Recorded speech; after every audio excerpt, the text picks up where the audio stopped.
Thanks for joining us for another round of Mums at the Table. It's your girl Fiona here to talk all things good and not so good in the world of parenthood with these fabulous ladies. I like to call my homie G's. Mary Ellen. Awesome, hi. How are you going? I'm really good. Yeah. And Rachel LA's here. And what's going on? From USA. Yes, very excited. It was great. Welcome back. Rachel Humphreys. I'm here. Just boom, slap. Good to see you. Good to see you, ladies. Now, coming up, we look at undercover diets. 95% of diets fail in the long term. So why are we so obsessed with them? Are you eating healthily or is it a diet in disguise? We share some tips on dealing with the stress of study. Gia and Olive make sweet potato tacos, and later in the show, Nicole Rogerson, who is the CEO of Autism Awareness Australia, is here to have a chat. So keep it locked right here for that and more. But first, are you inclined to show your kids some money in order for them to get accolades and good grades at school?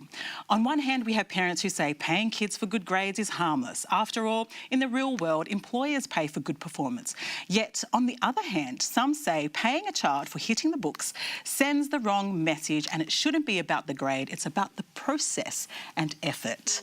Rachel, are you that parent that might use money as an incentive for your kid to get good grades? I am the parent who would use rewards, probably not for grades and probably not money. I don't want to say never, but right now when I look at that, I'm like, no, I don't think I would do that. I really want my kids to have an opportunity to learn to work and the rewards be satisfaction. And I know that sounds cheesy, but I want them to go through that process first. But in the real world, you get paid for, you know, good grades, you get paid to achieve.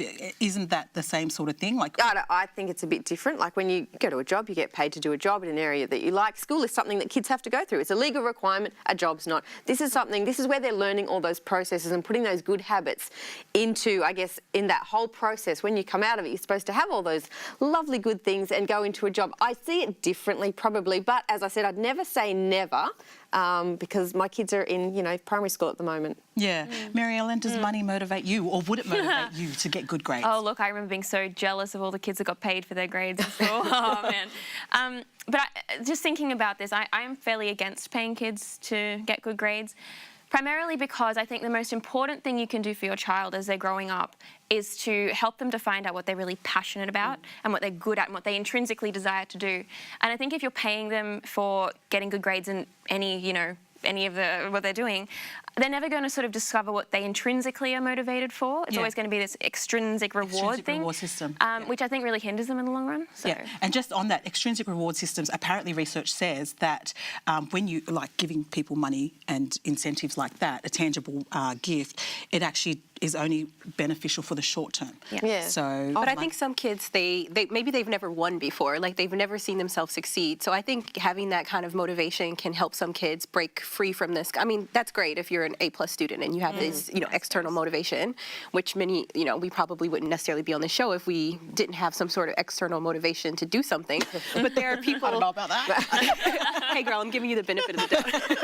But I mean, there's a lot of kids who don't even have that. You know, they've never seen themselves succeed before. Yeah. So to give them school might not be their thing. They may not succeed at school, but leave school and have great success in different areas. And I think also some parents also think if you pay up now, like pay your child now, it will pay off later. Because, you know, they'll be getting scholarships and grants because they've done so well academically throughout the years. Or even they don't know that, like, if they focus now, they can have a better life in the long term. So I think it works for some kids. It doesn't have to be money. It could be another. I think it's circumstantial and it depends on the kids. Some kids are going to respond to it very differently. And maybe it's not even money. It could be something else that would really motivate them. I think that's the thing. You find something, if it's not money, maybe bake them a cake, bake them their whatever it is. Whatever the currency is. Exactly. There's definitely some valid arguments for and against using money as an incentive for kids to learn.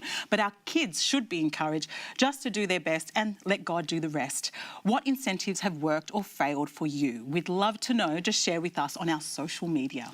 But staying on the topic of learning, most students experience stress in one way or the other. When a student experiences high levels of stress, it can interfere with their ability to learn and leads to other health issues, which brings me to an article in the May issue of our Mums at the Table magazine, and it shared some tips on how to deal with stress of study and included things like taking notes, eating dark chocolate, which I love, staying offline, getting enough sleep and so forth. Now, Mary Ellen, you're a university student. Where do you think the stress to perform comes from? Is it your parents? Is it peers? Is it society? So many facets, everywhere. But I think, I was just reflecting on that, and it used to be that it was my parents, and it used to be that it was society and, time, getting things done quickly, whatever it might be. So it's changed over the years? It's changed over the years, but I think you just internalise that eventually, and you just put the pressure on yourself, not really knowing why you're putting the pressure on yourself, just because it's what you do. So it's changed over the years. It's definitely and now, changed over the how years. do you cope with the stress? Because you're a university student, so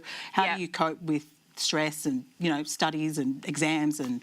Yeah, well, I think it's really changed, as you said. When I was in high school, it was very much like, oh, I'm not coping with this. Like, I'm just so stressed all the time. Let's exercise to try and get some endorphins to deal with this.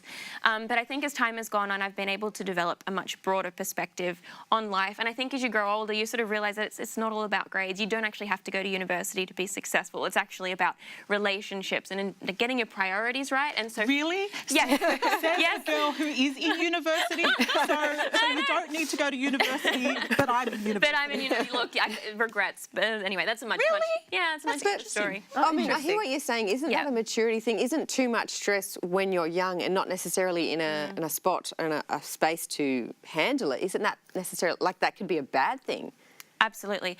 And I think it comes down to where your priorities are, as well as I kind of was saying, because as a young person, I don't want to be wasting my life just nose deep in textbooks studying all the time. I want to be actually enjoying my youth. And I think once you realise that, it's like, oh, okay. Light bulb moment. Light bulb moment. Rach, do you think that over the years, generations these days feel more pressure to perform study-wise than they did back in the day of our parents or even our grandparents, do you think? Or is it just a different type of pressure? Yeah, it's probably different, because you have to keep up with so many things nowadays, like technology's changing and I don't know, I just think probably there's a lot of pressure to I think everything's visible. Yes. Yeah, so everything's on Instagram, everything's on social media, so you kind of feel this pressure from everyone else, like, oh, my friend's done this, I need to do that. I need to be at this certain stage of life. But there's different stresses. Yeah, but I think I heard some great advice was saying that there's no time frame on when you need to get to a certain point in life. And I think if we could kind of spread that message to kids, it would be great. You don't need to...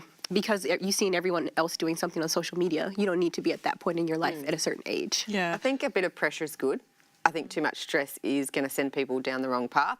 Yep. You don't want to wrap them in cotton wool, but a bit of pressure is good. It builds resilience. It builds, I guess, character. So, got to find that balance. Yeah, and I guess even in the education system here in Australia, it's based on, competition, curriculums, and I don't know if that one size fits all works for everyone. Yeah, competition's great for some. Everyone getting a medal is good for others. You've got a whole facet to approach this with. Yeah, look, good practical tips, ladies. Now, to read the full article, get your copy of the Mums at the Table magazine. Just email us at hello@mumsathetable.com and we'll post it out to you at no cost because it's free. I must also add that if stress and or your studies are getting the better of you, be sure to speak to someone you can trust or seek professional help. But next, let's get in the kitchen with Gia and Olive, who have put a twist on an NZ fave with their kumara tacos, or as the Aussies say, sweet potato tacos. Hi everyone, this is my mum and this is my little brother. Today we're making tacos. Well, we're cooking today. Today we're making mashed potatoes. Sweet mashed potato, no we're not, but yes, we are making an easy dinner or an easy lunch. I always come home after a long day with the kids and I'm like, what are we gonna eat? This is an easy meal which is really healthy and it is so delicious and quick to make. So I'm gonna help you and show you some ways that you can do this. I sometimes bake the sweet potato on a Sunday and that way we've got it in the fridge for a few days because then you can warm it up and reuse it for something else like rice or another dish. And I just marinate the sweet potato first. Oh, I'm only going to use a little bit of water, but garlic, so just crushed garlic and some salt and cumin. Some salt and cumin. And instead of oil, can you just put a dash, not all of the water, just a little bit. That's it, that's heaps. Instead of oil, I actually use just some water to stick the herbs onto the sweet potato. If you want to use a bit of oil to bake it, that's fine, you can. I just try not to use too much oil in my cooking. Can you mix it all through? Okay, thank you. That's really good stirring. So you just stir it through until the garlic and the cumin is all the way through and it's mixed. Oh, and then you put it on a baking tray and throw it in the oven and bake it. Hold on, we've got to make sure that it's only just, no, that won't cook like that. If it's in a pile, you're going to make sure it's all flat, all through one layer, and then put it in the oven. So I've actually previously cooked some sweet potatoes, so we've got some ready to make our soft shell tacos, which are so easy. You can actually put everything in the middle of the table and the kids can make it themselves. It's a lot of fun. So it's just sweet potato, so baked sweet potato, some delicious black beans. These black beans are full of protein. They're very high in protein. Now, on a previous show, I made some Mexican salsa, a really easy one that you can put in the fridge. And you can go to our website for that. It's mumsathetable.com, and you can go in our recipe page there and find the Mexican salsa. I use that because it really brings some flavour into it. It's really juicy tomatoes, some red onion, coriander. It's awesome. Now, if you like some spice, you can use some jalapenos. Now, the kids don't. I love it. So I'm going to put some of that there, and I'm going to put maybe a couple of jalapenos to it. There we go. And there you have it. So easy, so simple. No sauces, nothing. This is going to taste awesome. And is it okay if I have one? Because I might.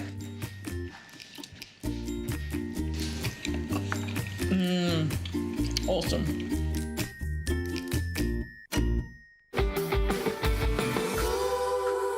But now, have you heard of the sweet potato diet? Good, because neither have I. But I'm sure it exists. In the May issue of our Mums at the Table magazine, an article titled Diets in Disguise talks about how diets suck the joy out of healthy eating and how giving up dieting is the best thing you can do. I totally agree. I'm all about the seafood diet. Rachel, you're very health conscious. Both Rachels, actually everyone here. What is it about depends what diet? week you speak to. Yeah, me. it's like, hang on a second. I'm surrounded by these But you know healthy what? ladies. Before you even get into that, just to be clear, being vegan, you can just eat potato chips, and that's still And Oreos. So- That's Vegan's right. a diet, Yeah. yes, or is it a lifestyle, do you think? Because you're vegan, Have you're- been vegan. Did it work for you? Yeah, I felt a lot better. I definitely felt healthier, but it was very laborious. Like to prepare everything from scratch was really time consuming, and it did suck a lot of the joy out of my life, but I felt better for it. As I consequently had more kids, I gave up on that sort of lifestyle, or what diet, whatever you want to call it, Yeah. and sort of just went, okay, we just survive now. Do you think we're obsessed with dieting this day and age, or are we like just obsessed with health? I think we're just obsessed with food. I think there are plenty of people out there who are very unhealthy and obsessed with what they're eating, and I think there are plenty of people out there who are orthorexic. You know, they're super obsessed with being healthy. And so, is food a friend or a foe for you? It's been both. At the moment, it's probably a bit of a foe, I think. Does it go back to having the relationship, like what relationship we have with Yes. food and the way we look at food? Absolutely. If we were able to control our appetite, I think in general our lives would be so much better, because I honestly think it is one of the biggest barriers that people come up against in their life on a day-to-day basis, because you're eating 2, 3, 4 times a day, you know. So what do you mean barrier when you say you think it's one of the biggest barriers? I just think it comes back to like self-control, and if we could just control our appetite, it would just just filter into so many different areas of our life. How do you self-control when it comes to food? Like, I see a delicious chocolate cake, I'm like, have a piece, have 2 pieces. How do you develop that self-control? Is it something that we're born with? Is it something we learn? I don't know. I love food, to be honest. Like, even as a vegan, I love food, and I would never be a Thermomix. I'm imagining you were like really giving that Got Thermomix one, some. yep. Yeah. See, I'm not a Thermomix vegan. I would just make some beans and rice, but or other things. And my husband kind of helps me with it as well. But I think it's kind of just still enjoying your food. I think that's the important thing. I never really think about dieting. I just think about eating things that I enjoy. Yeah. And then over time, your appetite kind of changes the things that you enjoy.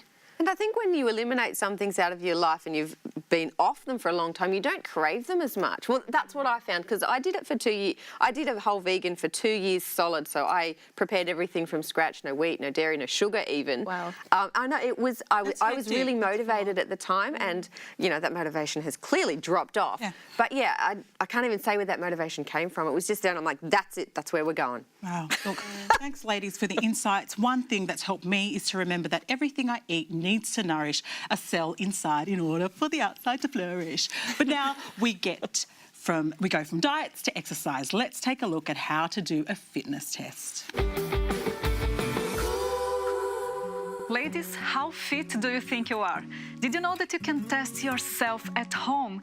Alicia, tell us about this fitness test. Okay, this is something that really is quite easy. You can do anywhere, and I really encourage all my clients to do this because doing a fitness test is a way to see your progress, to see how you're getting stronger and fitter, and nothing is better than seeing progress and results, right? So the way, that I like to do that is testing 4 areas of fitness. So our lower body, upper body, core, and cardio. And so we just pick 4 exercises for each of those areas, and we either use timing it. So, we time all of them. So we either use the principle of how many reps you can do in a minute, or we can do how long can you hold it for. So a couple of examples of holding it would be a plank. So you want to try and hold that for as long as possible, put your timer on, or a wall sit. So if you had a wall at home, as the leg exercise, you could back up against it, get down in squat position and try and sit in that wall sit and time it and see. But what I want to show you is how to do those 4 things. So number 1 would be, I recommend doing push-ups for the upper body. So you would come down on the floor into push-up position, and you can either do it on your knees or toes, but whatever you do, when you retest, say 4 weeks later, do the same so you can see the difference, okay? Okay. So what you would do, and because we don't have time, I won't do the actual test, but you'd get your phone, you'd put your timer on for a minute with the push-ups, and then you would do as many in that minute as possible, then write it down, okay? But I want to just show you the form on that really quickly to make sure. So when you come down, I want you to make sure that your chest comes down and almost touches the ground every time, okay? All right. So let's see how you go with that. So chest down between your hands, good, and then push up. Oh, and for those people like me who can't do push-ups, Yes. what is the alternative? Okay, alternative is bring your knees in closer and then drop your chest down, keep your butt up. All right. Is that a bit easier? Yes. Yeah, okay. So you've got the easier option, or you can even go against a wall and do them against a wall, standing if you need to. All right. Yep. Second one that you would do is doing your core. So if you've done a plank before, you come down into plank position again. You can do it from your knees if people really struggle, but I actually recommend that you do it from your toes, even if you stay up for only 5 seconds, because you're definitely going to see That will be the progress. progress then. Exactly. All right, so let's just see how that looks. So coming down on your elbows, back nice and long, coming up onto your toes. So both feet down on the ground, Okay. if you can, yep. And then lifting up, and you want to imagine strings pulling those hips up towards the sky. And I want you to flatten out your butt, bring it down just a little bit, and lengthen yourself forward, yeah, so that shoulders are right above your elbows. Very good. And then you would hold that, put your timer on as soon as you're up, and see how long you can hold it. Okay. Okay, the next one is standing up. We would want to do legs, so you could, if you had a wall, go against the wall, do the wall sit. If not, put your timer on for 2 minutes and do how many squats can you do, okay? And then the last one is to do cardio. So I recommend either jumping jacks or step ups if you've got a step. So jumping jacks, pretty easy, right? You just kind of out and in. So just see, I want to see if you can do a jumping jack. That's easy. That's easy, perfect. Now, it's amazing how many you can actually get done in a minute. And whatever you do, you want to write it down. Now, every time people do this, they're usually completely stuffed after doing like just 4 exercises. But you redo it, say, every 4 weeks. And if you're exercising in between, you're definitely going to see improvement. So that was my next question. How often should we? Yeah, I recommend every 4 weeks because that's enough time. 4 to 6 weeks. You know, life happens. Sometimes we miss things. So if you've missed a few workouts, maybe make it 6 weeks or so. Yeah. So my challenge is, I want you to do this now, Mariana. I'm ready for the challenge. Okay, good. Thank you, Alicia.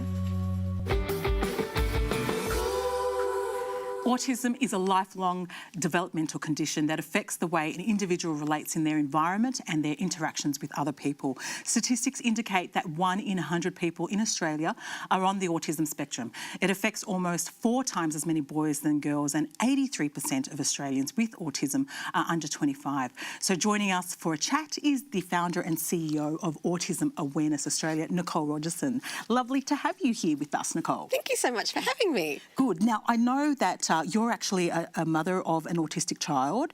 Can you give us a bit of a background as to why you became a strong advocate for autism awareness? Sure. I should say he's not a child anymore. He's 23, so I think I have to call him a man. Yes. Always been my baby. So, yeah, I mean, I guess my work here is I wouldn't have known about autism, and if you don't have somebody with autism in your life, you wouldn't know anything about the topic, and it makes sense. And obviously, when Jack was diagnosed back in 1999, there wasn't so much of the internet. Google wasn't around. It was very much floundering to find information about it. So I was keen to put together an organisation to make sure not only that we got information to parents, but we got really good quality information, scientifically sound, evidence-based, sort of resources to help families rather than them sort of wandering around Google trying to figure out what works. Research says that autism is on the increase. Now, is there an overdiagnosis of autism, or are we just becoming better at identifying autism? I think we're just much better at it these days. I think we know what the early warning signs are. We know what it looks like. And you've got to remember the importance really is in early intervention. It's the most critical thing. And I think for some families, when you're starting to see some signs and there might be some concern that it could be autism, families have kind of got two ways they can go. Some, and I'll admit I was in this category, are sort of head in the sand about it. I'm sure he's fine, it's great, or it's nothing. That's not a very helpful stage, denial. Can we talk about some of those signs? Like what are they? Well, in Jack's, look, oftentimes it can be a case of children, it's very hard to get their attention. Lack of language and lack of speech is usually one of the first signs, but it's not the only sign. It can be a child that's very interested in themselves, doesn't really seek out peers. It can be children with unusual sensory responses. But typically, having a child assessed doesn't mean, oh my goodness, it's definitely autism. I mean, we don't want parents to panic either, you know, and if their 2-year-old's not talking, assume it's all autism. But we do know definitively we can diagnose children at 18 months to 2 years of age. Wow. So if we can, we should, because the earlier they get the help, obviously, the greater the outcome. And what difference does that diagnosis make for parents at that early stage? Look, I think for some parents it's a devastating diagnosis. I think we have to be honest about that now. Obviously, years later, I look back at it as a proud mum of a proud young man who's very proud that he's autistic. He thinks it's his superpower. So, you know, the way I look at it now, 20 years later, is very different than how I looked at it when it was my 3-year-old. But I think the job of us in the autism community really has to be to support younger mums who are going through that stage and young parents who are going through that stage, because you will get through it. Children with autism can learn and make great gains, but we need to intervene. We need to do the work to ensure that happens. And is there enough support for families do you feel, in Australia, for families who have children with autism? Look, in short, I want to say no, but I'll hedge that by saying we're a lot better than we used to be. The rollout of the National Disability Insurance Scheme has just been life-changing for many families. In what way? There's finally funding for intervention that can support kids. For so many years, the only access to early intervention and educational supports were for families who could afford it. Yeah, but that's right, because it is expensive. I've heard Very some expensive. of the therapies that the kids have to go through are really expensive. Well, So they're expensive because they're intensive, yeah. Right, and so how do families who don't have the funds get by or help their children? For years, they literally didn't. And that was probably very much the work behind Autism Awareness Australia when we started, which was lobbying the government to realise that, hang on a second, there's a chunk of these kids in Australia who are not getting the help that they need. They're actually going to be a larger burden on society over the years. Apart from the humanitarian side of it, we should be looking at helping kids just purely from an economic point of view. And what does the intervention look like these days? Look, still the best evidence-based intervention is behavioural interventions. So we want speech and language therapy and helping kids with behavioural and social skills. They still remain the best quality intervention that we know of. What is the best way for people that, like myself, don't have much to do with autism? Like, I don't actually know anyone with autism. What is the best way for us to treat families and or children with autism? Is it to ignore the issue? Is it to, treat them in a special way? What's the most helpful sort of... I think you can kind of be led by who it is. It depends. Remember, autism's such a broad spectrum. I mean, you would be at uni with people with autism. Oh, yeah. Just not close friends, yeah. I'm not making any jokes about the engineering department. But it really depends on the individual. It depends on the severity of their autism, how a family talk about it. In my family, we talk about it constantly. And we make light of it. And you probably joke about it. We joke about it all the time, constantly accusing one another of being autistic. But that's because we have fun with it because we can. You know, we've had the benefit, and I guess I would say I've had the benefit of having a son who responded to treatment. He did very well. He's had a great outcome. Autism doesn't dominate our family. I know that sounds crazy when I'm sitting here on your television show talking to you about autism, but... So it doesn't get better. It's a lifelong journey. It's a lifelong journey, and it gets significantly better. I think, I wish that's the one thing I could say. With intervention, with therapy. With intervention and with help, it can get significantly better. Now, for some families whose children remain severely affected, they will have a very hard time for the rest of their lives. But again, the National Disability Insurance Scheme is here. So finally, there's financial support to be able to get help to families who otherwise weren't getting it. So, Nicole, I'm wondering, you said that at the beginning, you said that there isn't always a lot of familiarity with autism, but we do sometimes see characters on TV and we develop these myths around what autism is or isn't. What might be a myth that you want to maybe debunk for us that we might all be expecting around autism? Well, the one that irritates me the most is the Rain Man one, obviously. You know, I always joke we took Jack to the casino and there was no good. He wasn't counting cards. You know, I think, look, all of those television shows are actually really helpful because it gets people to talk about autism, and that's what I want people to do. But, you know, sometimes, I mean, the good doctor, the genius doctor who can, you know, some of those things are kind of silly. But I'd really prefer we talk about it rather than not. So it's at least starting a conversation, that we can have a starting point. Yeah, absolutely. Autism is only scary if we treat it as if it's something to be scared of. It's a condition. For some people, it can be really disabling. We kind of want to celebrate the autism but treat the disability. So get rid of the disabling aspects. I mean, all parents really want is for their children to grow up as independent as possible of disability. And who gets autism? Who gets autism? And is it something that happens in our pregnancies? Is it something that we can prevent? It's not something we can prevent, and the answer is we still don't know. There is a genetic likelihood underpinning all of this. If you have a child with autism, you are more likely to have other children with autism, not necessarily guaranteed, but more likely. So we know there's a genetic base, but we're a long way away from understanding whether other factors may come into it. And I think, you know, for some people, the age that it becomes kind of obvious that a baby is autistic is around 18 months to 2 years. So for a lot of parents, the babies are born with, you know, 10 fingers and 10 toes, it's all looking good, and then all of a sudden this comes out of seemingly nowhere, and that they've got a problem, and that this could be a problem that is going to be lifelong. So for parents who have just had their child diagnosed, what would you say the first steps they should take? Because obviously they're dealing with a lot themselves. Yeah, I think my first response is always breathe. Breathe and gird your loins and get ready. Life's going to be different, but you know what? There are no guarantees in life with any of our children, regardless of whether they're autistic or not. This is just a problem that's come a little early, and we can see it, and there are sensible people and real solutions that can make a difference in your child's life. Yeah. You're just about to get very busy doing it.